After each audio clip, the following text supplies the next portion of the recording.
Здраво Македонијо! Вечерва имаме уметнички стендап. По духот на емисијата и разговорот кој следи. И ќе биде малку пократок од вообичаено, но се разбира со нови вредни информации. Започнуваме со серекните членови на Фондацијата Бугарска меморија или Българска памет, која постојано и упорно го финансира малиот битолски Монмартр, шетајки деца од Македонија во Бугарија и обратно со нели навидум благородна цел. В студиото вече е Александър Петров от Фондация Българска памет. Добро утро. Добро утро.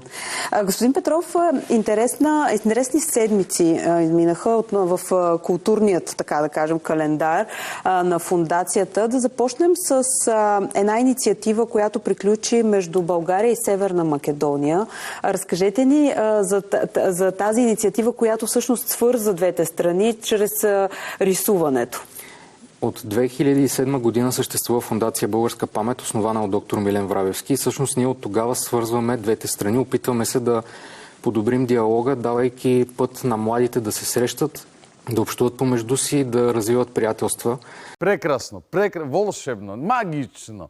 А сега мало подсетување. Кој е човекот позади фондацијата? Спомнатиот Милен Врабевски. Бугарскиот тајкун дал 10 пати повеќе парични средства од председателот Стево Пендаровски за патувањето во Франција на наградената ученичка од ликовното студио Свети Кирил и Методеј од Битола, на пат за Франција и раководството на мал битолски Монмартр.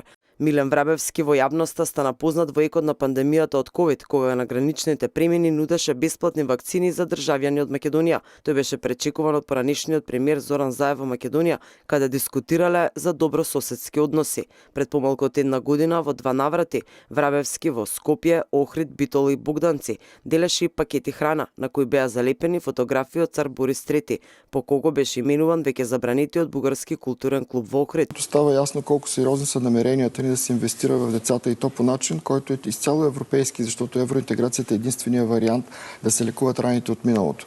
В случая с Македония имаме подобен казус. Ние трябва да продължим причините за свързаност, да са наша доминанта в ежедневието.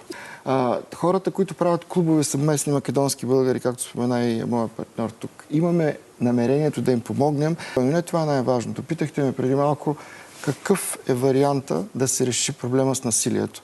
Много е прост. Още 20 клуба.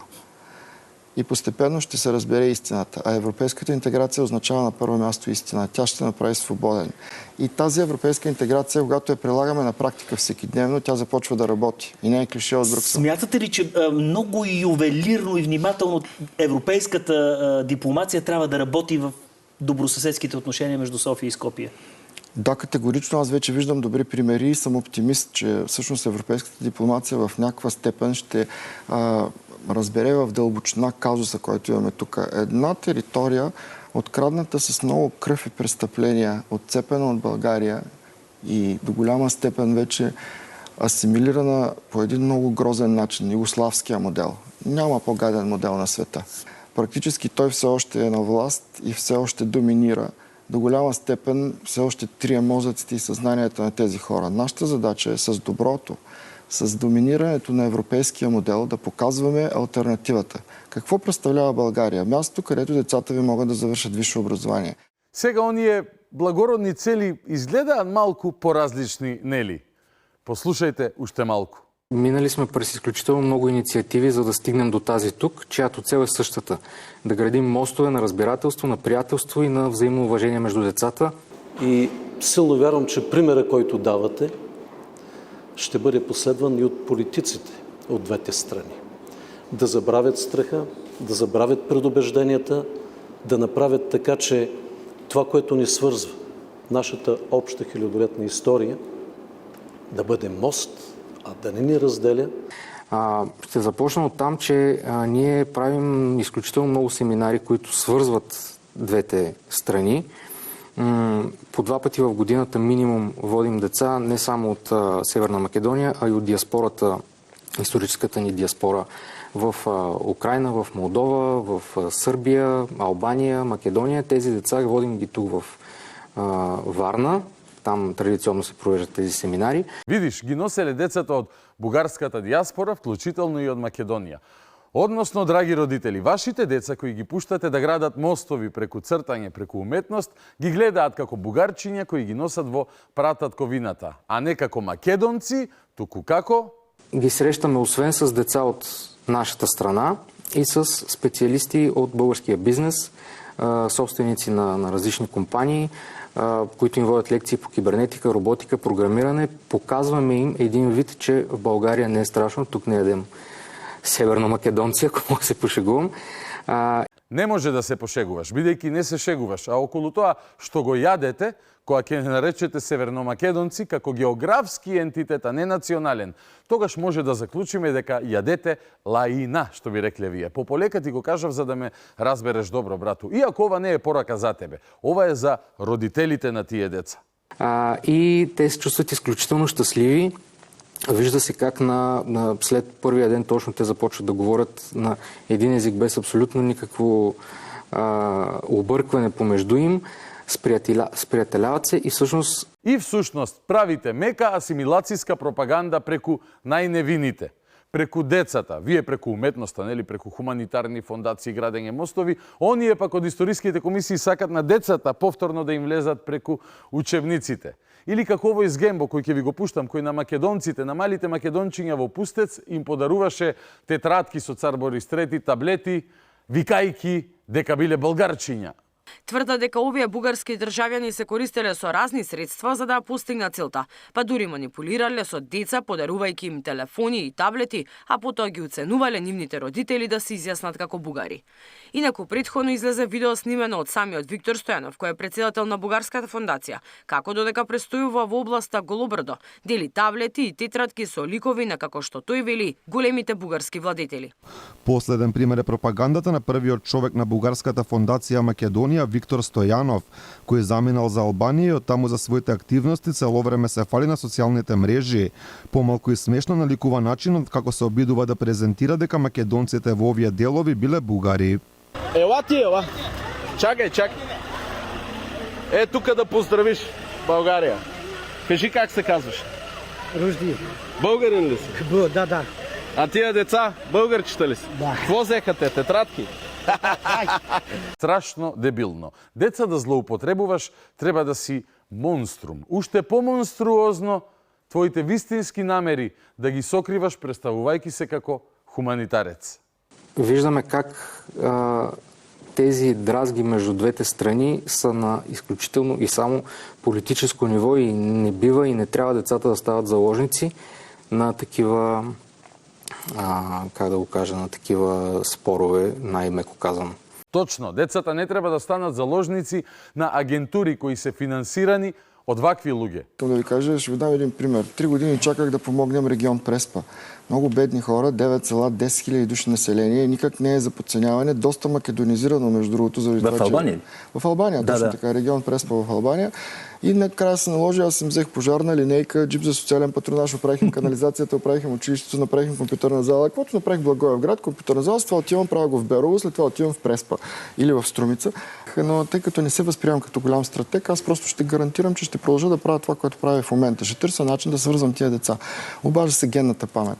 Югославското мислене от това страда най-много. Че когато съберат тия деца, се вижда истината. Те заедно могат много, а аз на това ги уча. Да се научат да са заедно в разбирателство, обич, в взаимно уважение. Това вкарва в паника старото мислене, което е по един тоталитарен стереотип, естествено. И аз не обиждам персонално никоя държава от региона. Аз казвам югославския модел. Той продължава да работи. Сега, очевидно той е разбрал, че децата са бъдещето в инвестицията в младото поколение. То ще преодолее езика на омразата и то ще донесе добросъседство. Това е много важно, защото аз познавам доста от инициативите на доктор Врабевски и най-много това, което ми харесва е, че той работи с бъдещото поколение. И оттатък, и при нас. Съвместните му инициативи са на деца от двете страни на границата.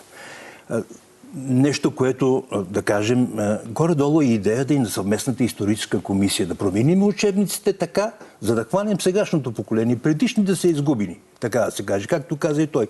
Югославският модел все още е жив. Сръбското влияние, конкретно на държавата Сърбия и на Белград, на техния политически елит, е страшно силно в Република Северна Македония. Родители, внимавајте на вашите деца.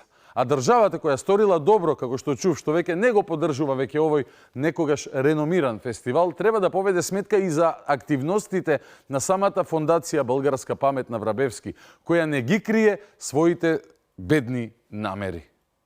Толку од уметничкиот стендап. Време е сега за вистинската уметност, со двајца маестрални оперски гласови. Најдобрите што ги имаме, Ана и Игор Дурловски. Останете со нас, бидејќи ќе уживате. Започнуваме веднаш.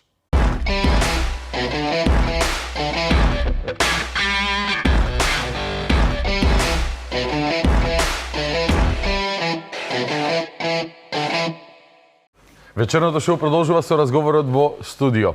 Убав петочен разговор следи, морам да ви кажам, бидејќи имам луѓе кои што во пар се прв пат во ова студио, а во пар како оперски дует, се 25 години заедно, не знам повеќе од тоа, но ќе ни кажат тие самите. Ана и Игор Дурловски, добро вечер. Добро вечер. Добре најдовте.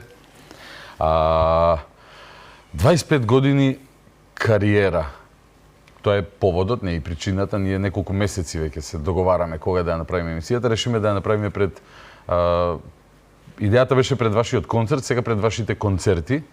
На 16 и 17 декември. 17 ја го кажувам или не, бидејќи е веќе распродаден? Веќе е распродаден, да. Но 16 декември е датумот кога сите кои што сакаат може да дојдат и да го проследат вашиот концерт по повод 25 години кариера. Ана, кога ќе замислиш вака 25 години, што прво ти паѓа на памет? Па вака како бројка е импозантна за една оперска кариера, морам да кажам. Но... Колку ви траат кариерите генерално? Па добро, тоа е индивидуално. Зашто нели? Да, но имаме рок на траење во секој случај заради тоа што па сепак се работи за мускулатура, како кај спортистите, како кај балетските танчери. Врзано е за нашето тело.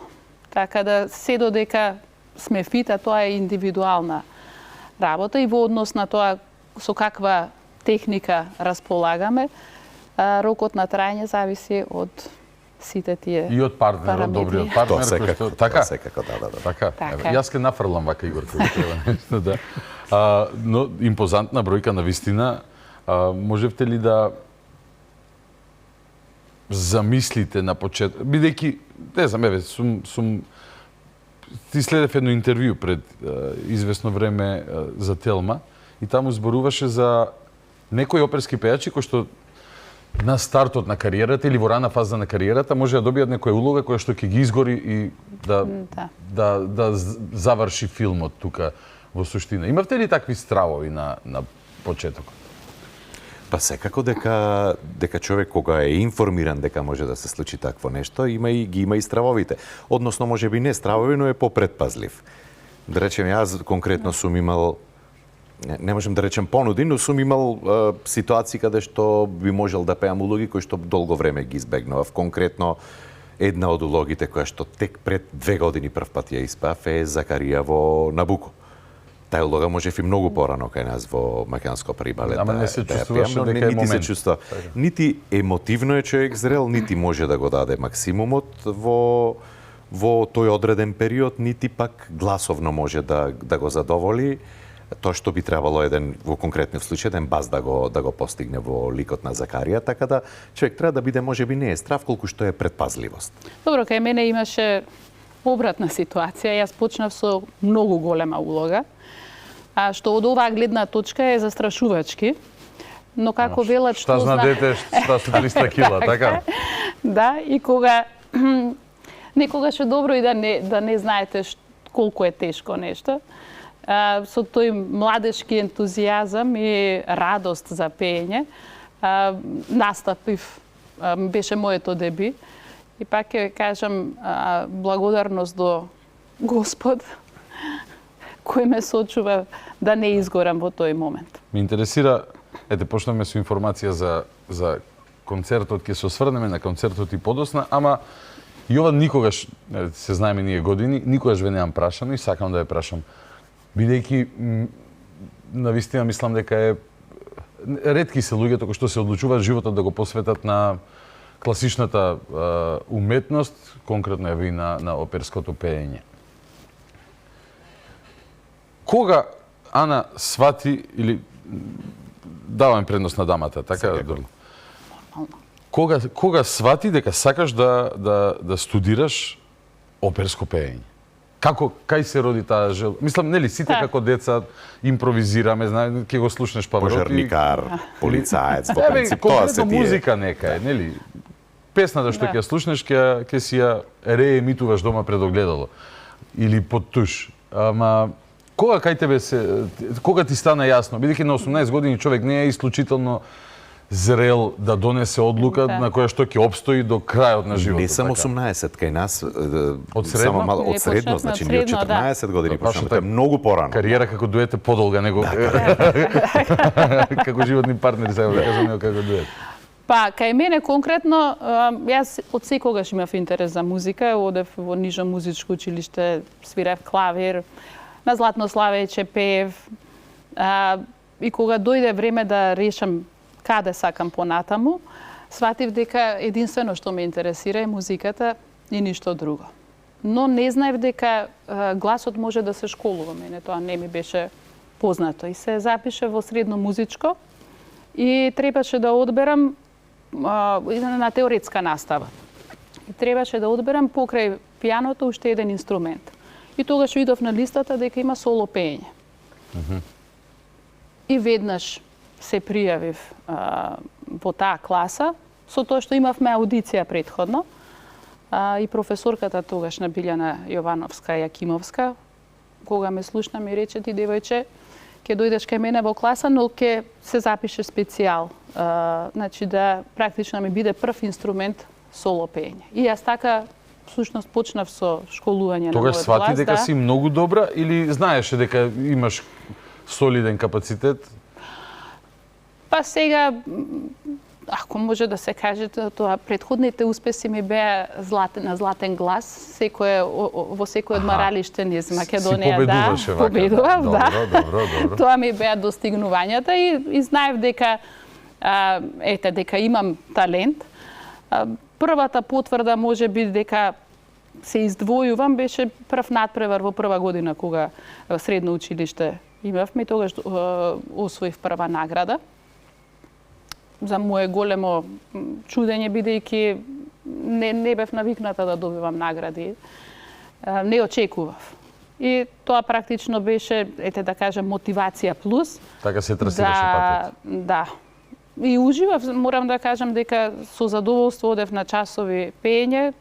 Фала Богу, не може да се работи успешно ако не уживаш, така? Па јас велам, за оваа професија и за секоја уметничка професија мора да се гори. Значи страст да имаш. Да имаш страст, да, и воопшто ништо друго да не ти е битно и да те прави среќен. Секој успех и секое ново откритие во текот на школувањето, па и понатаму. Те се чувствували ли невообичаено во однос на средината? Мислам, од истото прашање се обидувам да го парафразирам сега и за тебе, Игор, бидејќи, нели, веројатно, кое годиште си? 77? Така, хипици, металци, панкери, така другарите се бавеле со друга субкултура, а ти од средно истиот добро, не само меѓу друштвото, јас имам некој анегдоти како студент, патував в Скопје Битола многу често. Да не речам секој втор викенд, некојаш секој викенд назад во Битола. И често се наоѓаш со луѓе, седиш во купе и разговараш со што се занимаваш, и кога ќе кажев дека сум на факултет за музичка уметност и дека се занимавам со соло пеење, имало коментари од типот: па добро да се работи нешто и така надаму, ама нема врска, мислам, секој човек различно ги гледа нештата, така да не се лутам на тоа баш го раскажам и како анегдота. И во друштвото сме биле понекогаш. На почеток сме биле можеби почудно сватени, но понатаму луѓето се навикнуваат и веќе ме прифаќаат како таков. Како почна ти? Кај мене беше малку поинаква приказка. Јас уште во основно училиште, немав нижо музичко училиште како Ана. Од основно училиште наставничката по музичко или по англиски имавме на англиска секција каде што многу често организиравме концерти и така натаму, и наставничките секојаш за каков инструмент да требаше, кога требаше нешто да се пополни, ме вика да можем да пополнам или да извадам ситуација, или ако треба некаков поинаков глас да се пее, иако никогаш не сум бил музички писмен, но дома кај мене се практикувала музиката, посебно македонската староградска музика. Со татко ми многу често сме знаеле, татко ми свиреше клавиатури и многу често сме знаеле кај нас дома да пееме, така да од малинозе, како што каже Јана, тоа едноставно треба да ја сакате, и ако ја сакате, сигурно дека ќе бидете успешни. Тоа е така, ама не знам, не си размислувал дека е добро да имаш рок бенд или да... Знаеш, Што да имам, извини? Рок бенд. А рок бенд сум имал. Си имал? Да, тоа било паралелно. Раскажи. Да, сме имале, се викаше Invictus. Во тоа време бевме четворица, односно еден период и 5 души. Сме свирели на рок гитаријади во Скопје, сме на рок гитаријада во Тетово сме имали второ место. Јас и пеев и свирев клавиатури, да. Така да сме имале една релативно успешна приказна за млад бенд од Битола. Ана, тогаш ли те очаре Игор со... Тогаш се уште не го познавав, но верувам дека ќе паднев на таа негова кариера. Значи не е рокот. Јас мислев баш дека е така некоја филмска приказна. Не, ние се знаевме од надпревари и подоцна на факултетот за музичка уметност. На факултет фактички. Да. И бевме во иста класа. Така да при крајот на факултетот започна нашата приказна. Да не речем на почетокот на нашата уметничка кариера, односно кариера на сцена. Во таа представа каде што јас дебютирав, работевме двајцата, мислам делувавме двајцата. Тек на крај на студија не му текнуваше на Битолчанецов? Па добро, сега знаете, кај машките мал се подоцна. Да, поспоро ми е, потешко ги разумаме работите. Но добро, се со време, сесијата важно сигурно. Да, ше е сигурно. Фала му на Бога. Добро, завршува факултетот, започнува музичката кариера. 25 години, тоа е 2000-та точно, така? Да, значи имавме ние сега, ако можеме да рачунам, да не ги рачунаме, имавме и претходно ние некакви дебија со помали улоги. Но тоа јас барем решив да не го рачунам, како затоа што инаку така би било сега можеби и 30 години. Затоа што уште како студенти тогаш беше многу ретка можност, навистина не даваа можност на младите пеачи така лесно да настапите на сцена и тоа беше исклучок и мојот ангажман и на Ана ангажманот во операта. За разлика од сега. Сега младите морам да кажем дека имаат поотворени врати за да можат да дебитираат. Сега го спомнува, да немаш пеено во Охрид како студент со Тоше Пројевски заедно или не? Имаше една представа што шеташе, јас имам гледано како не требаше да пееме, но во тој период јас влегов, тоа е Деспин и Мистер Докс најверојатно. Така е, точно. Требаше, но во ист период јас го добив првото вработување и имав мајски оперски вечери припреми за нови проекти. Морав да го откажам тој проект кој што беше со Тоше, а влегов да не речем, тогаш беше тој почеток на оперската сцена. Јас почувствував дека е поважно да се влези во институција, да не речем во неголемата институција кај нас национална институција Македонска опера и балет и така и сметам дека беше исправен потек тогаш во тој период. Но со Тоше имавме снимано, се влечи понекогаш се вади по социјалните мрежи еден инсерт од филмот Писмејкер, Миротворец. Продукција на Стивен Спилберг со Џорџ Клуни, Никол Кидман и така натаму. Еден дел се снимаше во Битола, јас сум со Тоше и уште, мислам дека беше и Маријан Станавски, ако не се лажам, на певница во црквата Свети Димитрија, тоа е првата сцена на филмот. Не има таму и знаат некојаш да го извадат по социјални мрежи и сега сите сме дачиња по 15-16 години. Ама некој го посочи дека е Тоше. Да, затоа што не е... Вау. Така да, тоа било прво филмско искуство. Како се Клуни и Никол Кидман се слушате ли понекогаш? Добри ли? Океј, започнува официјално вашата кариерата цирка 2000-та година, така сериозното градење, односно обидот за градење на кариера, така. Вие сте тогаш 25 години помлади од денес. Така. Знам дека имате километри и километри пропатувано низ светов, дека долги години имате живеено и надвор и така натака. И сега би сакал, вака на оние кои што не го знаат тој моторот, драйвот позади вашиот успех, бидејќи за да си прво присутен на сцена, второ да си најдобар во Македонија, да те бараат по светски сцени, позади тоа има многу работа, многу откажувања, многу предизвици, ризици, или далековидост и така натака и така натака. Како изгледаше патот од Скопје па Виена прво, така? Да. Прво Виена. Па добро... Дамата, столбот на куќата, столбот на домот. И на студиово. И на студиово, да. Сам да продолжам да ја фалам, ќе кажев како што често Игор знае да пише мојата гордост, но ајде ќе го ставиме тоа за подост. Точно така.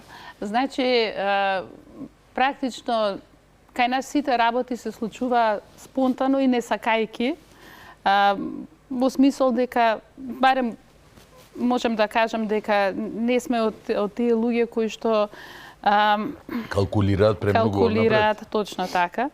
И сите работи доаѓа и понуди сами кај нас.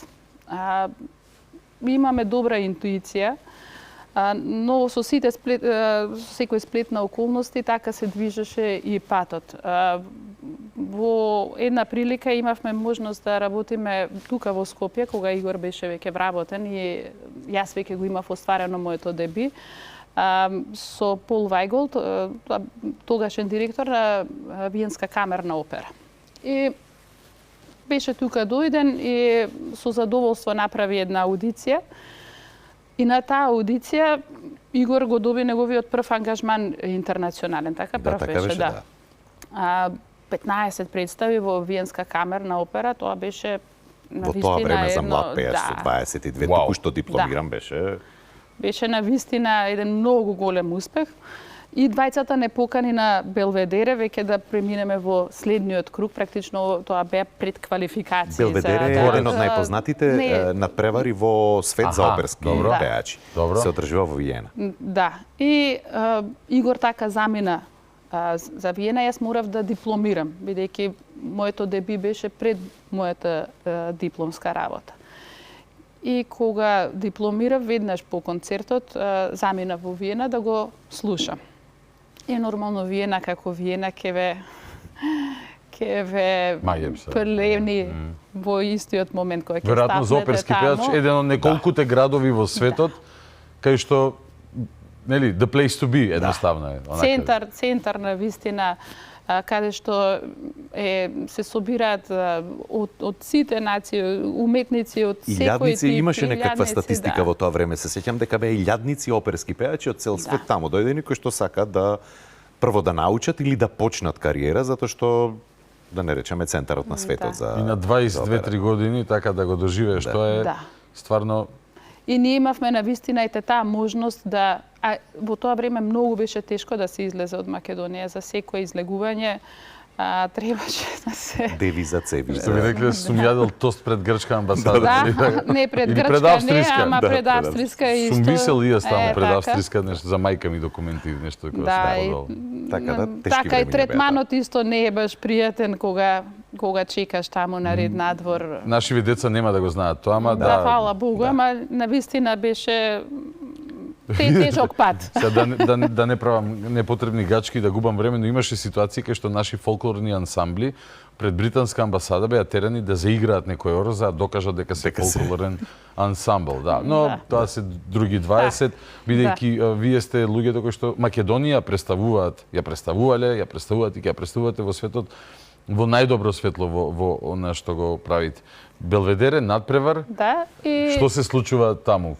Во тоа време 15 представи, така, но ти не рачунаш дека или почна да Белведере беше паралелно настрана од тоа, 15 представи, но веднаш после тоа, како што кажа Ана, кај нас се случувало спонтано, веднаш после тоа добив уште две продукции, мисла една по една, додуша не беа двете наеднаш, Евридиче ако попери и Бало делинграта, ако не се лажам, беше тоа Монтеверди или не се ни сеќам, многу клучното е што овде ве виделе, што дошол австријецот тука, а после веќе кога ќе излезеш таму, така е. Much easier, така. Секогаш е така кога ќе те видат.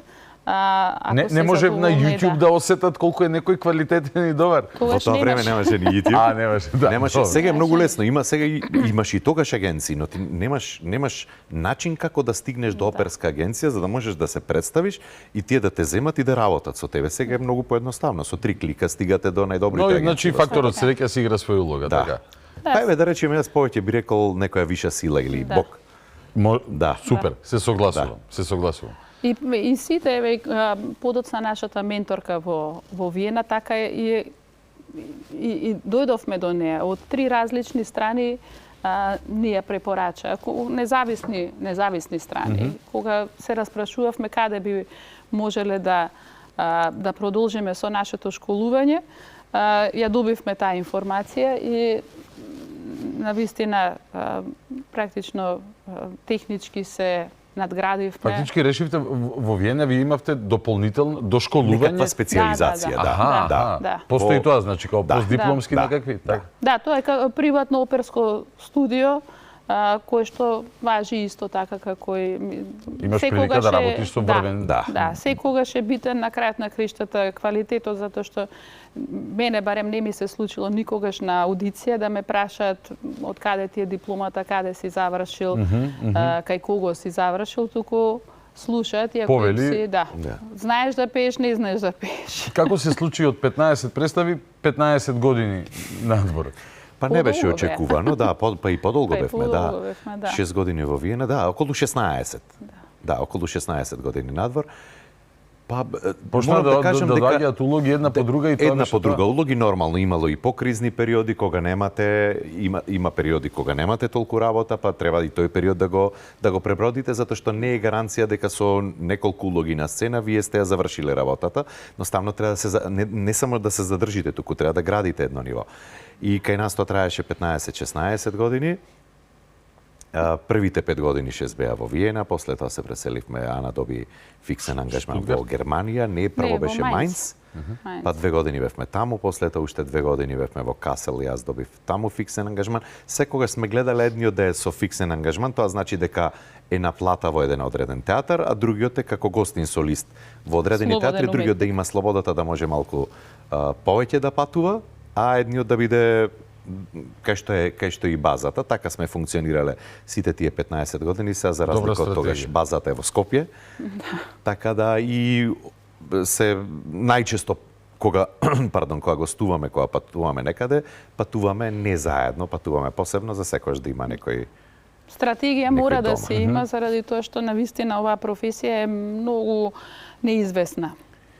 Иако кога сме тргнале, извини што те прекинав, кога сме тргнале, секогаш ни била идејата дека ќе се вратиме назад, но прво почнав да се плашам дека никогаш нема да се вратиме назад, кога после 5-6 пати кажуваш ајде уште 2 години да испееме уште тука, уште во овие театри, уште овие продукции да ги направиме, се плашиш дека веќе ќе биде предоцна за враќање назад, дека ќе останеш до крај на живот во странство, иако условите за работа, условите за живот ни биле одлични таму, но секогаш не влечело нешто за назад. Кога поголемиот син се запиша во Германија, во Штутгарт, во прво одделение, веќе мислевме дека тоа е тоа и дека ќе останеме.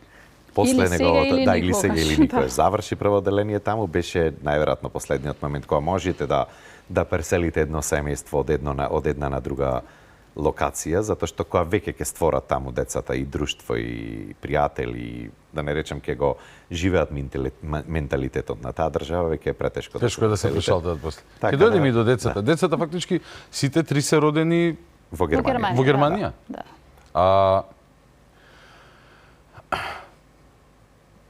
Објаснете ми како на најобичен човек, како што и сум кога е во прашање операта. Колкав е тој пул на врвни уметници со кои што вие се надпреварувате низ светот? Односно,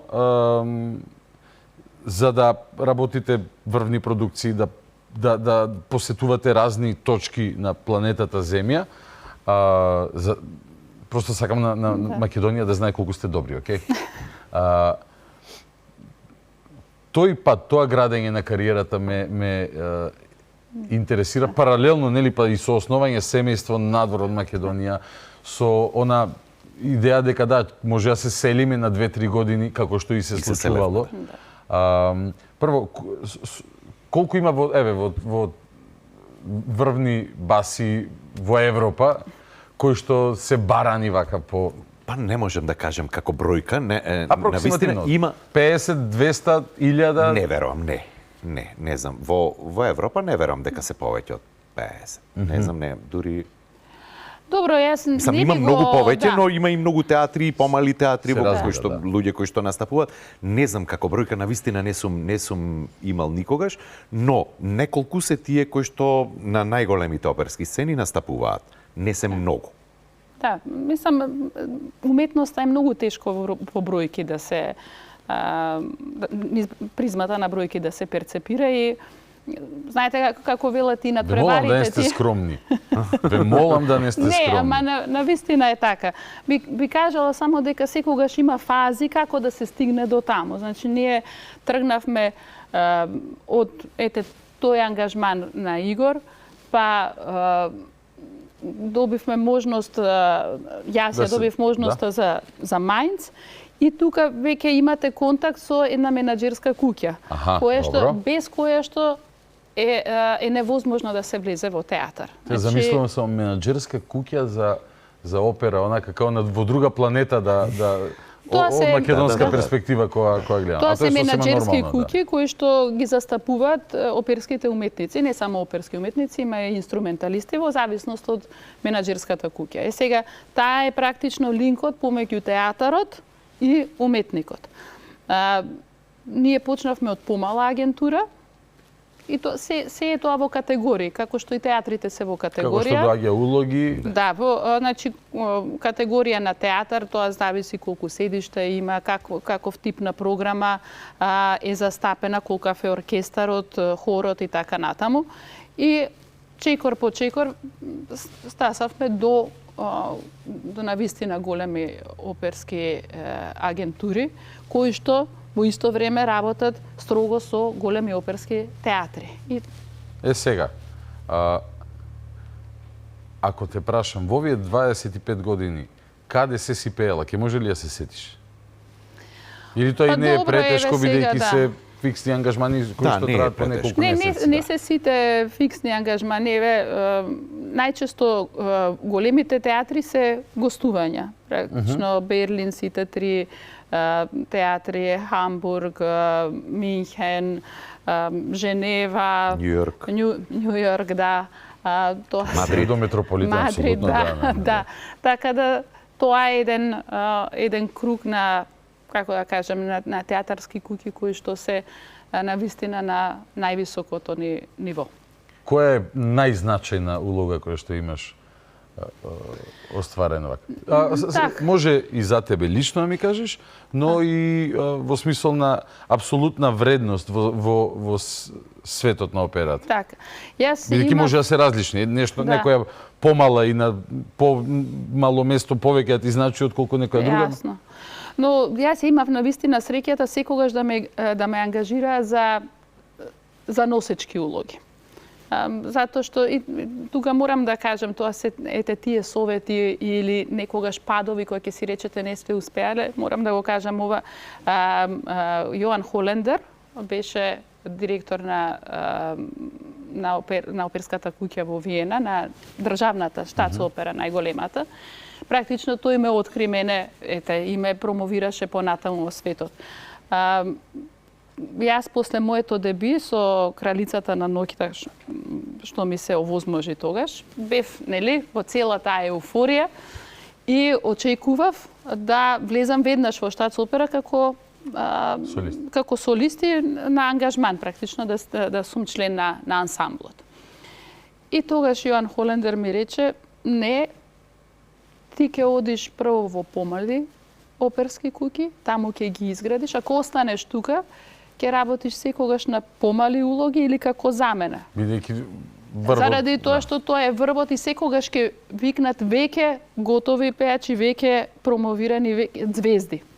А ти секогаш ќе седиш таму на стендбај или ќе треба да те ангажирам во некои помали улоги. Вака ќе го испечеш занаетот во Мајнц. Добар совет.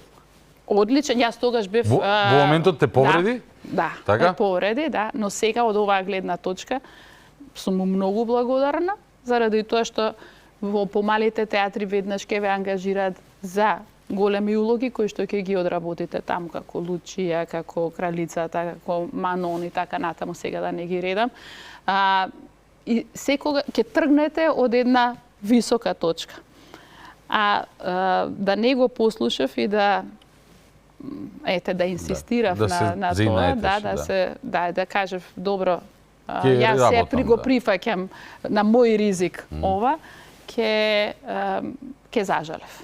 И немаше да навистина да го изодам овој пат. Колку е во тој свет метрополитен важен момент, првата македонка и така натака, но добро, метрополитен е важен за секој уметник.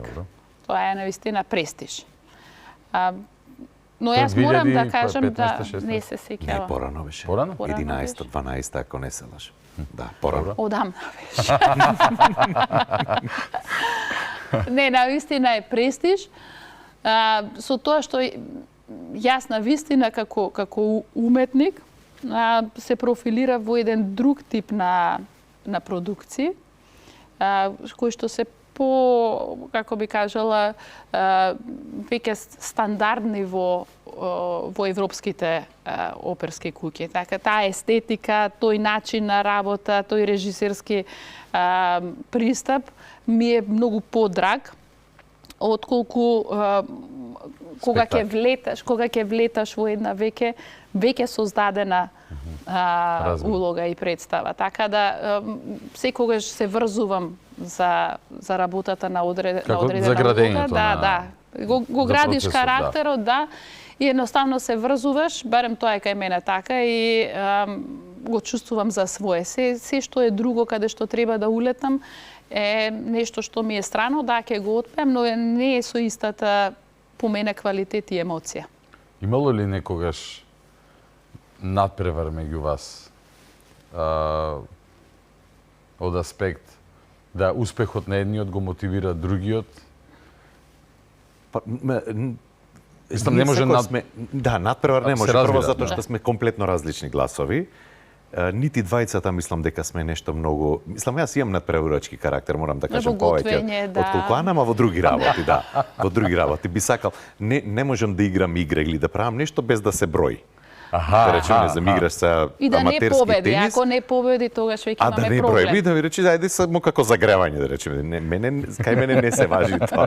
Иако во професијава не е немало. Јас барем не сум почувствувал никогаш да имаме некаков надпреварувачки карактер. Љубов и така натака, но дали суетата комплетно може да отсуствува во процесот, бидејќи работите слични професии, може да се случи Ана да биде поканета некаде, пример, добива понуда за во Мајнц и нема тука малце балканизам, мажот во куќата, чекај се, жена ми ќе го носи семејството, 2-3 години јас треба да готвам дома. Немало такво нешто, додуши во тој период кога сме живееле во Мајнц, и јас сум имал гостувања, како што кажавме, кога била Ана била фиксно, јас сум гостувал во други театри, иако првите месеци, можеби и првата година, немаше затоа што е прилично тешко во кога одиш во нова средина да добиеш нормално и веднаш работа. Така да мислам дека после 10 месеци јас веќе почнав да гостувам и во Германија. Така да немало, едноставно нема. Само на табланет не го гиба, иначе се друго може, така? Генерално, кај уметниците има страшна суета, белјот, така. Кај уметниците има страшна суета генерално, но како се надминува? Мислам дека сме исклучок. Не, мислам дека сме по карактер, како да кажем, не можам да кажам дека не сме амбициозни. Тоа е се во една здрава граница.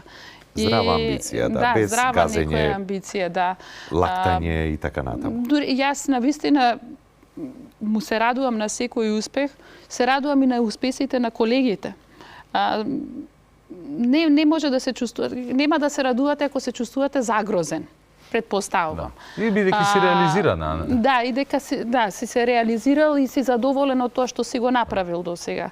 На крајот на краиштата, секој негов успех, јас сум го гледала како можност дека ние заедно успеваме, ќе отидеме таму, можеби мене ќе ми се отвори нов пазар, така да кажам, малце посликовито. Така да... Сакам за твоите улоги сега малку да ми раскажуваш. Еве, низ овие 25 години, каде се па и кај мене биле, сме почнале, како што кажа. Битолски бас оплеменувал, ширел простори дебитово Скопје, понатаму Виена беше Виенска камерна опера, тоа што го кажа Ана. Од таму прв ангажман во Германија би бил Штатстеатер Касел, државен театар во Касел, Германија, тоа е централна Германија, Б театар во тоа време за млад пеач било. Веќе за формирање на повеќе улоги има, колку што можам да се сетам, беа некои 5 премиери, односно и 2 обнови, 7 нови продукции во една година, преку 200 дена проби.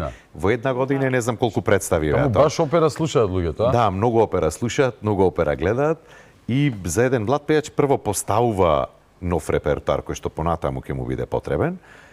Од таму најголемите успеси во Германија ми биле Бајројт Фешпиле, тоа е можеби најголем, да кажем, еден од најголемите фестивали во светот за класична музика, за оперска музика. Тоа е Вагнеров фестивал во чест на Вагнер, таму се изведуваат само Вагнерови опери. Претходно истата продукција работевме во државната опера во Лајпциг, Ди Феен, Самовилите од Вагнер. Кралот на самовилите, таму го пеев, Линц за Растро, тоа е во Австрија, исто така од живењето во Германија во Штутгарт, гостува во Линц, Штутгарт, Хонг Конг, Макао, Кина, шо да набрам друго, да. Во Шпанија кога одиш во Ла Корунја? Во Шпанија одам сега, следнава недела. Следна недела летам за Ла Корунја, на 5 декември ми е премиерата на Пелеас и Мелисанда. Го игра Маркел. Одлична музика, прекрасна Исто те наоѓаат тие преку букинг агенцијата. Ова е, да, преку агентот кој што прво ви нуди, прифаќате, не прифаќате, потпишувате договори и следното. Ама тоа тие барем кај нас тие работи одат унапред, година, понекогаш 2, понекогаш 3 години унапред потпишуваме договори, така да Ана може да каже за себе следната година гостува во Хамбург. Јас гостувам во Торино следниот јуни со Тоска, ноември имам за прв пат, уствари не е за прв пат на азискиот континент и во Кина, но за прв пат во National Center of Performing Arts во Кина, во Пекинг. Ќе го опеам за Растро, така да тоа е за мене исто еден страшно голем успех, да, голем театар, еден од најголемите во светот. Го најави на Facebook пред некои 3-4 недели, така? Но слушам многу улоги, слушам многу градови. Што значи прво, пример, гостувам од Мајнц во Линц. Тоа значи заминуваш од дома на 3 дена, на недела, на 2, на месец, на 2? Продукциите, припремата за продукциите ни е обично по 6 недели. 6 недели да се учи мизансцен. Пред тие 6 недели, всушност, прво се припрема човек, оперскиот пеач се припрема сам. Ја учи улогата, ја учи на памет, не е потребно да си таму. Тие 6 недели која се режиските проби, се учи мизансцен, се учи новата продукција, се работи со режисерот, тие припреми и после тоа се е премиерата, а после премиерата во зависност од тоа како се поставени представите, или останувате таму да ги испеете сите представи, или си одите дома па летате или патувате до градот кај што треба да испеете нешто на денот или денот пред вашиот настап. Така да во принцип така функционираме. Ана, како изгледа градење на фамилија далеку од дома, што значи логистиката ти е намалена? Немаш логистика, така? Војни страни, тетки, сестри, мајки и така натаму. И дали, не знам, имало ли тука некое тактизирање, планирање, бидејќи, ете, конкретно, ти тоа значи дека година дена, година и пол, така ќе мора да се откажеш од професијата и од ловењето на сонот, за да се посветиш на мајчинството. Да, добро, јас морам да кажам дека сите мои бременности. Да се река една ти е дупла. Една ми е дупла, да. Лука беше Лука и Софија се близнаци. Практично помина без Макс, да го спомниме се. Да, и Макс, јасно. Немав никаков проблем здравствен, така да можев до длабока бременост да пеам и да бидам активна на сцена. По раѓањето на децата исто така некако дали цела енергија. Имав чувство дека имам многу повеќе енергија отколку било когаш. И успеав, ми се чини дека после 4 или 5 месеци повторно се вратив на сцена, да. Со тоа што морам да кажам. Во тоа време Игоре дома Не, беше многу, имаше една многу интересна си. Ако се сеќаш во Франкфурт, имаше волшебна флейта во операта во Франкфурт и близнаците беа тогаш всушност меѓу две арии ги доеше близнаците во гримјорна, во гардероба. Да. Ама сакам да кажам дека работата во театар има една посебна слобода. И пристапот морам да кажам дека од односот на театарот кон мене лично, да кажам, тоа е моето искуство, е било дека секогаш сум добродојдена со цела фамилија. Децата биле многу често присутни на проби, на представи. Во тој период кога беа така мали, ете, ова е еден пример како тоа функционирало и Working mom. Да. Јас сум имал, морам да кажам, ако се сеќаваш една интересна ситуација во Касел, имав колега еден од Унгарија, беше тенор, беше поискусен татко од мене. И не знам, најверојатно напатувал, тоа беше за Максим за првиот. И го имав замена во гримјорна кај мене, најверојатно прв пат беше тоа, беше бебе, многу беше, не беше бебе, ама беше мал, некој 10-11 месеци најверојатно. И се искака во гримјорната и веќе мене паника ме фати, тука нешто зедов да го чистам во лавабо, дојде колегата кој што е поискусен, уживај, среди работа, и среди така да сме имале такви ситуации. Не можам да ја замислам сликата, можам сцената да ја замислам. Ке беше интересно ако некој трет колега влезеше внатре да види двајца колеги, двајца мажи. Што прават двајца? Помеѓу две арии, што прават, да. Помеѓу две арии. Баси тенор. Но во секој случај, додека беа мали, ете, тој беше начинот на кој што функциониравме, можевме да ги земеме со нас, да бидат да престојуваат, да престојуваат во истиот град каде што е ангажманот, затоа што не беа врзани со училиште. Е сега кога се веќе постари. Да, добро, сега може училиштето е веќе. Сега е друго, но како врзни влијаеше тоа селење од еден град во друг и така натака? Па до сега сме имале едно 15 населења, не знам, треба нив да ги прашате, ама мислам дека не се многу среќни. Нема да се изразат позитивно. Добро, и вие како родители, од една страна вагате сега, да, за децата тоа ќе е шок, создале круг на другари и така натака, па ги носиш во нова средина, исто јазично подраше до душа, нели? Тие претпоставувам перфектно зборуваат германски. Но сепак е промена, така, но од друга страна па тоа го правиш повеќе за нив отколку за себе и за својата кариера. Јас верувам дека еден ден ќе ги видат сите тие придобивки и веројатно и сега го чувствуваат тоа, се чувствуваат како дома во некои градови, ги им се познати, се имаат убави спомени од местата каде што сме престојувале. И тоа е убавиот дел. Тоа што веројатно, и тоа и на нас што ни пречи, е дека сме практично сите овие години како номади. Се селиш од едно на друго место и некогаш и не знаеш, одредена работа, мислам, нема структура во сето тоа. Или да речеме, не знам некогаш чашите каде стојат. Во тој смисол, тоа е некогаш фрустрирачки дел, заради тоа што не сме успеале за сите овие години како семејство да се фокусираме на едно место и да имаме еден систем, би рекла, да, кој што е нормален. Меѓу редови, Друло, нема веќе градење.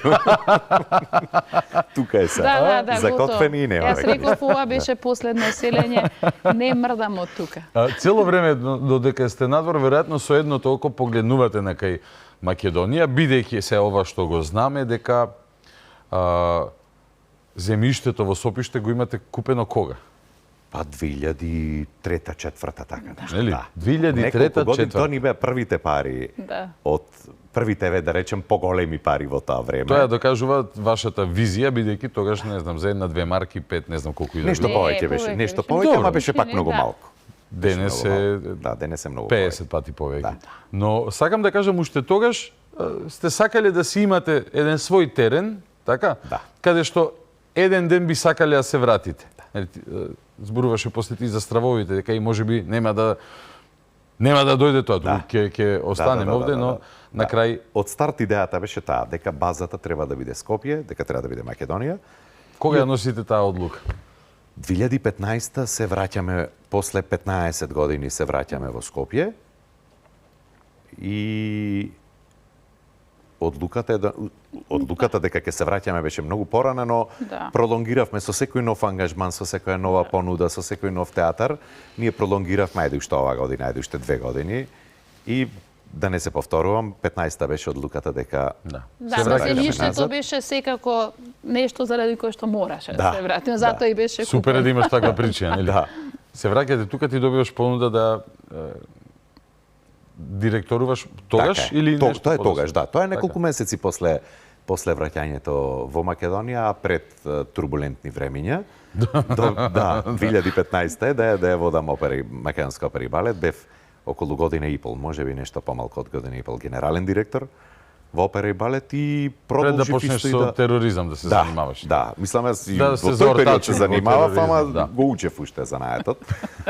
2015 беше директорувањето, година и пол и тоа е едно, морам да кажем, интересно искуство. Пред да дојдеме до едни други интересни искуства, се сеќавам во тој период беше поставена Чија си представата операта посветена на Тоше Проески. Тајно моја. Ја режираше, мислам, Тони, така беше една голема продукција. И после ја снема. Па не беше само, не ја снема само Тајно моја. Туку? Ја снема Тајно моја, ја снема Клеопатри, ја снема Травијата, кај што Клеопатра беше Мијалкова? Да, така? Сандра Мијалкова беше Клеопатра, Ана беше во... И Евгениј Онегин.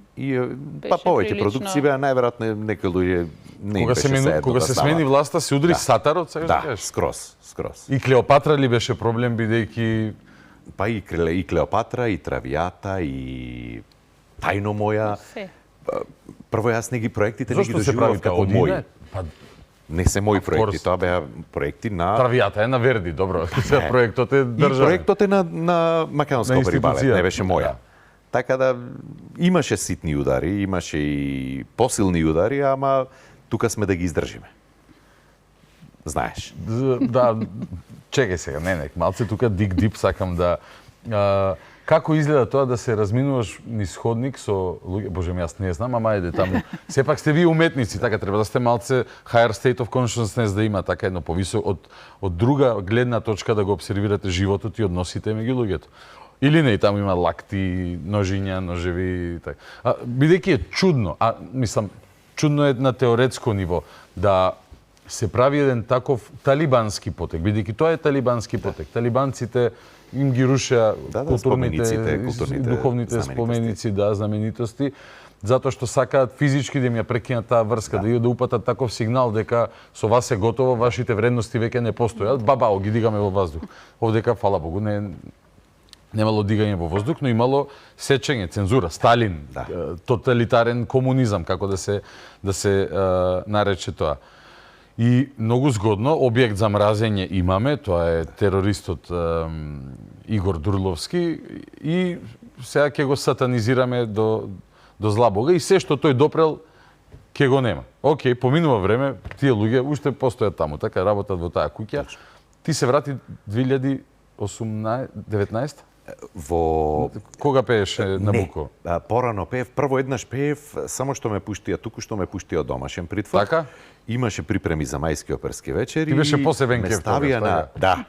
И беше, морам да кажам дека за мене е тоа можеби најзначајниот настав, затоа што после на самиот поклон кога заврши представата, многу голем дел од публиката скандираше, да. И е тоа чувство во нормален случај, такво чувство немате, затоа што не често се скандира име на уметник на сцена која се тоа не беше нормален случај. Ова не е нормален случај. И уште тогаш ја почувствував победата, затоа што ви треба повеќе од поддршката од тие луѓе за кои што сте учеле, сте работеле и сте излегле на сцена за да го покажете тоа што ви го дал Господ како талент или што сте го научили, што го знаете. Така да 2018 беше тоа.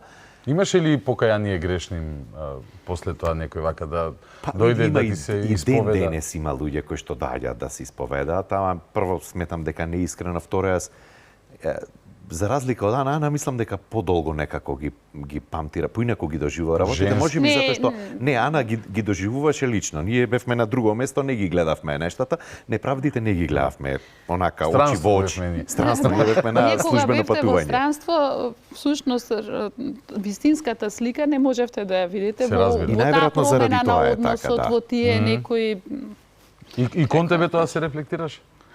добро нормално. Тоа е Беше и ти шкртнато од не- некои списоци таму на улоги? Па јасно. Па избегавана, и физички избегнувана. Да, и физички. Мене, Стварно? да, еден денес луѓе ќе дојдат ќе ми кажат извини, јас тој период Бев не глуп. можев да. Ама не види, јас имав до некаде проблем. одреден Да. дел на луѓе јас си ги разбирам, затоа што беше створена таква атмосфера, таков притисок, таков страв кај луѓето.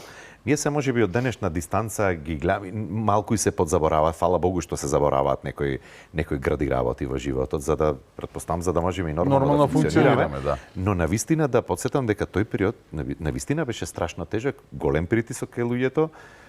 Јас знам ситуации дека и роднини имале страв да кренат телефон кај родители некај нас за да не случајно некако ги поврзат. Така да можеби со шега зборуваме, но времињата беа навистина тешки за еден просечен уметник, да речеме, не зборувам за сите, но одредени луѓе, за уметник кој што работи во опера и балет, да си дозволи луксус да разговара со Ана или да даде поддршка, да даде моја Јавно, поддршка, јавно. Затоа па мораше синот на Марио Дел Монако да Така е. да даде, да, така? Да. Добро памтам. Джанкарло Дел Монако, така. Джанкарло Дел Монако. Еден од многуте, затоа што еве тие луѓе го немале притисокот, го немале стравот да го направат тоа, иако и кај нас можеби се бројат на еден прст колегите од опера и балет, на една рака се извинувам, колегите од опера и балет, но ги имаше и тука неколку кои што даваа поддршка и до денес сум бескрено благодарен за тоа. Ана, како изгледаше тоа да од свет на уметност, музика, да атмосферата беше општествена каква што беше, твојот сопруг даваше енергија на тоа поле, нели не беше са неба па у ребра, но са неба па у ребра е ситуацијата да едно утро во 5 наутро ти тропнат на врата, да ти истравматизираат деца и да од тој момент не знаеш што ќе се случи следно. Нити знаеш со кого си, нити против кого си, нити што се случува и така натака и така натака. Добро, може би еве ќе кажам улестителна околност е нашата професија, бидејќи и до тогаш со неизвестности сме се справувале, така да може би тоа ми помогна да успевам во тој период да ги менаџирам работите. Најголемиот проблем ми беше, односно најголемата мака и грижа ми беа децата. Нели како они тоа ќе го доживеат, бидејќи ние сме возрастни луѓе, јас во ниту еден момент не се посомневав во дејанијата на Игор. Така да тоа е, мислам, и клучното зошто се имаше енергија да се надмине сето тоа. И ете, од ден, како секој ден беше нова приказна, секој ден ново менаџирање, помалце кој се спиеше, повеќе се размислуваше, тактики се правеа, така да. Но тоа што мене така ми остана, би рекла, поука за цел живот и кое што ме застраши практично, е фактот дека сватив дека планови се прават години наназад за нечии животи, каде што се врзани нечии животи и судбини и така натаму. Конкретни животи се беззначајни во тие планови. Така, точно така. Односно дека ако држава или служба реши нешто ти си тотално небитен, дека... И кога ќе видите дека тој 27-ми што се успеа да направи, колку работи се решија на политички план, во цел, кои цели се остварија, гледате дека е гениален планот, дека сценариото е перфектно и дека вие сте биле дел од тоа, не знаејќи нормално дека но не може да се обвинуваш за играта. Не се обвинувам, туку едноставно ме застрашува фактот дека што може да се случи кога некој нешто прави со чиста волја. Од друга страна па и не смее да се обесхрабрат луѓето да действуваат со чиста волја, енергија и љубов, бидејќи го разговарале ова и јас сме го разговарале дека воопшто никој од нас не се кае, затоа што и сите одлуки јас кои што сум ги носел во комуникација и во разговор со Ана, затоа што сме возрастни луѓе, така сме функционирале за се, сме разговарали за тие работи и воопшто нема, и кај двајцата нема, никогаш не сме имале ситуација, па дали требаше, зошто да размислуваме, така да... Немало ни во смисол дека кога би се вратило времето поинаку дека би направил или би реагирал. Истиот пат би го оделе. И во секој случај најбитно е дека се излекуваат поуки, дека еве сега можеме да седиме заедно во студио со тебе и не сме на Бога. И верувам дека за многу скоро од денес ќе може во студио да се приклучат уште тоа би многу други луѓе кои што се надеваме вечерва гледаат и ќе може да доаѓаат и на концерти и така натака. Сите луѓе што се уште се по затвори за тој 27 април мора да излезат на еден, друг, трет или четврт, петти, било каков начин. Политички ангажиран кратко? Па, екстремно кратко. Да, баја ги кратко. И меѓу ретките примери кои што во Македонија на избрани пратеници поднесуваат оставка, има луѓе кои што сонуваат да седнат таму во тоа столче и да се држат за него, ако може 5 мандати, супер, да се пензионираат од собрание. Што сакаше да покаже со тој гест? Па еве, добро и се надоврза на ова прашање. За мене навистина ќе беше лицемерно. Најголем дел од кампањата таа 2020 година јас го посветив на луѓето 27 април. Ако јас продолжев, ако со идеја дека 2020 ќе се победи на избори, дека ќе биде многу полесен начин. Тоа беше кога СДС и БЕСА направија заедничка коалиција и со 2 пратеника плюс. Така е. Иако СДС како СДС немаше повеќе пратеници во тој период. Точно луѓето за кои што најмногу зборува во кампања ќе продолжија да бидат во таму кај што се, а јас ќе бев во собрание и немаше да можам да помогнам. Едноставно тоа за мене беше неподносливо. И тие 2 месеци ми беа многу тешки. Искрено, очекував дека ВМРО ќе има победата, но ако се сеќаш 2020 почна и короната, ковидот, тоа беше нестабилна ситуација. На Филипче беа, да не кажем, и старо и младо сите гледа како на аплауз во 6 како да кажем, аплауз на тераса дава, се слушаше само Филипче што ќе каже. Едноставно беше почеток на ковид и сите беа несигурни, мислам дека и тоа одигра една улога зошто СДС таа 2020 не ги изгуби. Односно ги изгуби изборите, но формираше влада. И за мене ќе беше неподносливо тој цел мандат од 4 години да го поминам во собрание, да не можам да помогнам на луѓето за кои што најмногу сум се залагал во кампања. Тоа била најглавната причина. После сите овие години, еве кариера 25 години, нели така. Одлучивме да одиме со таа бројка и закажаните концерти на 17 декември е распродаден, поради тоа одлучивте уште еден термин да најдете, можеше да биде само 16 декември, така за не пеете за нова година, кога има... Има ли нешто за што жалите во текот? Од професионален аспект? Пропуштена прилика, шанса, улога? Или тој перфектен план на Дедо Боже добро се истркавал? И јас мислам така, да не кажам, јас тоа што сум си го замислувал кога сум ја почнал кариерата, како оперски пејач, сум направил многу повеќе од тоа што сум си го замислил.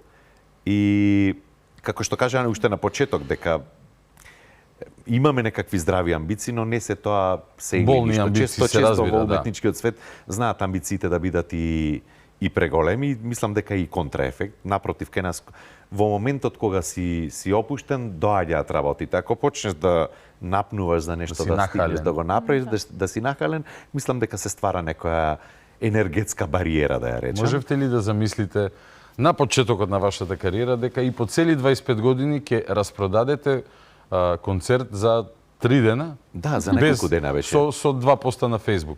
Јас, извини, Ана Павеле. Не, Дамите имаат секогаш предност. Некако последно морам да се побунам. се шегувам. Да, за мене беше изненадување, морам да кажам, заради тоа што целата атмосфера би кажала во последно време на полето на културата, претпоставам, така? На полето на културата веќе години наназад е така се да Максим Димитри. Ете така многу малце простор се остава, би рекла, за тоа ние што го правиме. Немам јас ништо против друг тип на музика. Но сметам дека треба сметам дека треба да се на едно од повисоко ниво да се регулираат работите, да се стави да се стави сето тоа во конзументски момент така како што треба да биде, за да може и ние и целото општество да има прилика, така, да има прилика и да се гради врз вредностите на културата.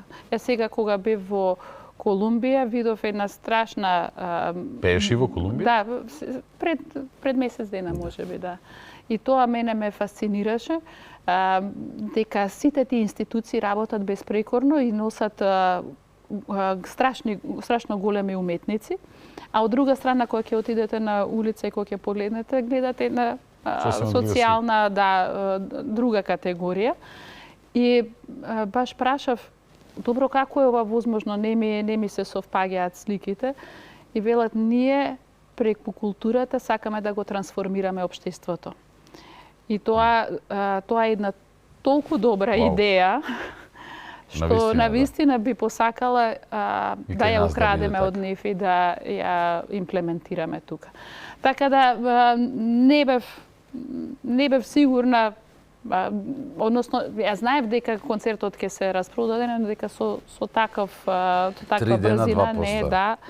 И ете сега јас кифлички во продавница сум гледал што поспоро се распродаваат, а се барани бидејќи се рачно направени. Може ли сега да откриеме малку тематиката на концертот, односно што ќе пеете таму?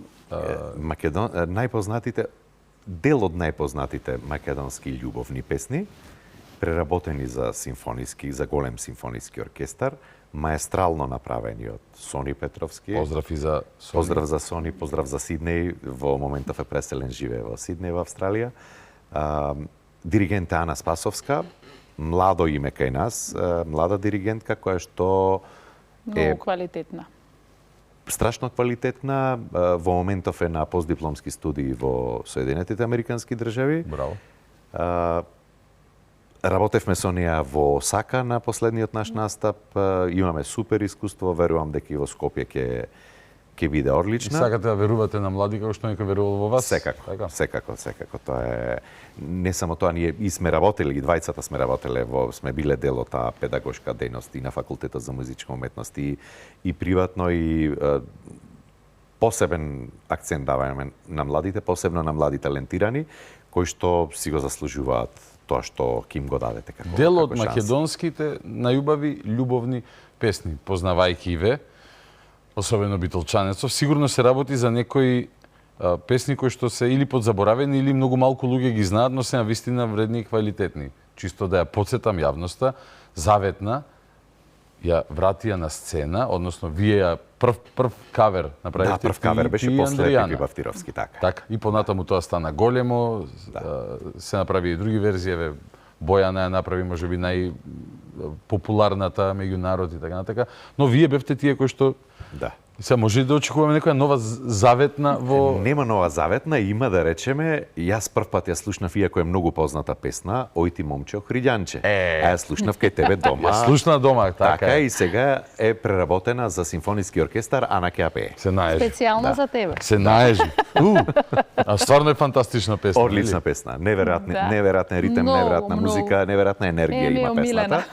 Таа има, еве сега да издвоиме, не знам, неколку Кажи Анѓо, исто е прилично непозната песна, која што е гениална. Стојне бре стојне, нели ти реков Момедонке, од битолски крај, без тоа не може. Да.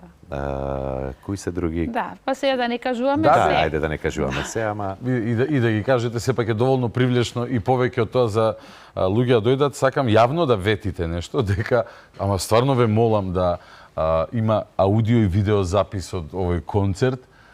Значи, многу ми ветувам. Многу молам за тоа, бидејќи сум убеден дека еве, после овие два, можеби направите уште 3 да направите, ама убаво ќе луѓе да можат да посегнат по се сложим, го послушав твојот совет и веќе имаме обезбедено, да не речем, концертот ќе се снима. Фантастично. 16 декември картите се купуваат на МК Тикетс. На МК Тикетс и на билетарата на и на билетарата на Македонската опера и балет. Супер. Да слетуваме по полека надолу. На која е разликата меѓу еден просечен и одличен уметник, односно меѓу една нормална и абнормално добра кариера? Што е она што човек треба да го има, освен околностите, но често и околностите ти се редат ако ти си правилно сетиран? Јас сум убедена дека е потребна автентичност. И тоа сметам дека е едно од најјаките моменти кои што можат да ја водат кариерата. Секој треба да види каде му е силата. Во кој, затоа што фала Богу има толков репертуар напишано, композиторите имаат оставено позади себе. За секој глас има нешто што е специфично, каде може да се профилира најдобро и каде може да биде најдобар. Не сите треба да пеат Пучини, не сите треба да и можат да пеат Вагнер и така натаму. Тоа значи да си самокритичен малце, да така? Да си самокритичен, да успееш да најдеш и да се соочиш со тоа. Јас, например, од секој сум сакала Кармен да ја пеам. Тоа ми беше желба да бидам мецо-сопран, но не сум мецо-сопран, напротив, сум висок сопран. Таа желба никогаш нема да ми се исполни. Така треба секој да гледа. Ке си најдеш друга желба, така? Ке си најдеш друга желба. Или друга Кармен. Да. Па добро, зошто да не? И во тој смисол сметам дека треба и искрено да се работи на музиката. Да знаете дека секој тон има енергија и е напишан со некоја интенција. Не е само обичен тон, туку има некоја порака. Треба да му ја најдете вистинската боја, малце подлабоко, да навлезете во тоа. И така ќе стигнете многу побрзо и многу подобро до публиката. Заради тоа што ако публиката во моментот не се наежи или не допре до вашата емоција, односно вие не можете да ја дадете, ќе биде само една празна музика. Како изгледаше Музик Вераин? Што значеше Музик Вераин за вас? За оние кои што не знаат, тоа е она сала на 1 јануар утрината кога го чекаме оној кадар кај што на едно место се гледа звездата од Кутлиш. Така е. Таму уште стои ли нашата звезда таму? Сигурно стои. Тоа е во некој од холовите. Не верувам дека таму може да пројде брусалица. Така да не случајно. Не сум го видел одамна овој со брусалицата во Македонија, страв ме фаќа да не види може се да преправи во привремена работа во Виена, да. Ама Музик Вераин е една од најголемите концертни сали во светот, да речеме. И е навистина прекрасно чувство. Јас нема да го заборавам моментот кога видов некој од колегите како со солзи во очите свират на таа сцена од Македонската филхармонија, од таа страшна возбуда. Каков момент? Што и реакцијата од публиката беше гениална. Јас цело време се прашував како ќе пројдеме, затоа што одиме со македонски дела, одиме на македонски јазик, зборуваме за автентичноста, нели Ана зборуваше, точно е тоа. Таа автентичност, еве и Ана може и да се надополни со коментарот на дел од менаџментот на Музик Вераин, што каже после концертот околу програмата. Ни се рекоа, Многу ви благодариме дека дојдовте со ваква програма. Када слушнеме нешто ново, да ни се отворат нови видици, а ќе беше сулудо, навистина, да дојдеме со Густав Малер, да речеме, Малер или со Бетовен. Брамс. Луѓе кои што таму се родени, кои што таму граделе, таму виенските филхармоничари секојдневно ги свират и ги изведуваат. Ке бевме навистина неавтентични. Како некој Нью Орлеанс да дојде овде да научи ајвар како се прави, пример. Така. Или ние да одиме таму джез да го учиме како се свири. Точно тоа ми беше поентата. Веќе има разни турнеи периодот.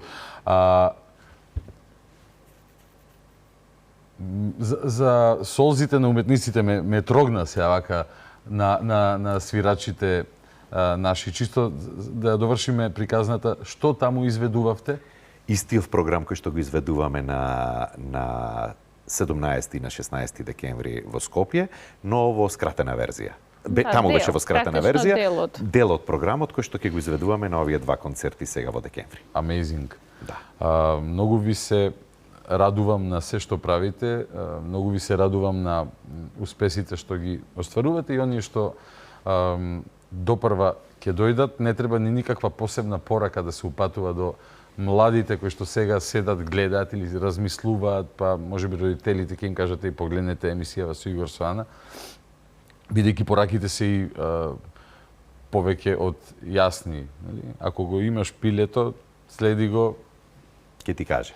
Ќе ти каже и тоа, ќе ти се отвори патот како што треба. За крај да потсетам уште еднаш, првиот концерт на 17 декември се распродаде за 3 дена со 2 Facebook поста. Вториот концерт не можеше да биде по 17, затоа е на 16 декември, како предпремиера некако сега ќе дојде ова, но за него се уште може да се најдат карти и на МК Тикетс и на билетарата во Македонската опера и балет по повод 25 години од кариерата на Ана и Игор Дурловски.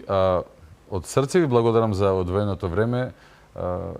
Овој разговор може да трае и 2,5 часа, ама ќе има прилики и за тоа уживав во секоја секунда, повелете за крај што и и сакате да се заблагодариме за можноста нашите приказни да ги споделиме со твојата публика, да ги споделиме со тебе и можноста да ги поканиме раскажеме нашиот 25 годишен. Така е. И да ги поканиме сите што споделуваат барем фрагмент од ова што досега го чуја, без оглед дали од уметнички или од љубопитен аспект или од патриотски или од не знам интернационален аспект да учествуваат во Ана. Не, во секој случај сакам само да се заблагодарам за поканата и да кажам дека ми беше посебно пријатно. Нас не врзуваат разни приказни и се чувствувам дел од поширокото семејство. Така. Да кажам јас некој работи. Чувството е обострано, да. Така, ти благодарам. Ви благодарам. И вас вечерва со нас беа родителите на Максим, Софија и Лука, Ана Игор Дурловски, 16 декември МК Тикетс и билетарата на Македонската опера и балет. Наредна средба, да, не е четврток по 22:30, имаме нешто вонредно во недела повторно, специјална вечерното шоу, така го нарековме, посветен на уште едно уметничко дело, новиот филм на режисерот и продуцент и наш директор Јани Бојаджи, утре наутро, премиерата му е на 19 ноември, а во недела вечер со многу актери и со музика овдека ќе гледате еден спектакл кој што ви гарантирам дека ќе ви се допадне. Така да, до недела вечер стандардна процедура. Гледајте, слушајте, размислувајте, анализирајте, извлекувајте собствени заклучоци и слушајте најдобрата музика, најдобрите македонски грла. Одете на 16 декември на концертот на Ана и Игор. Добро mek Македонијо, главата горе.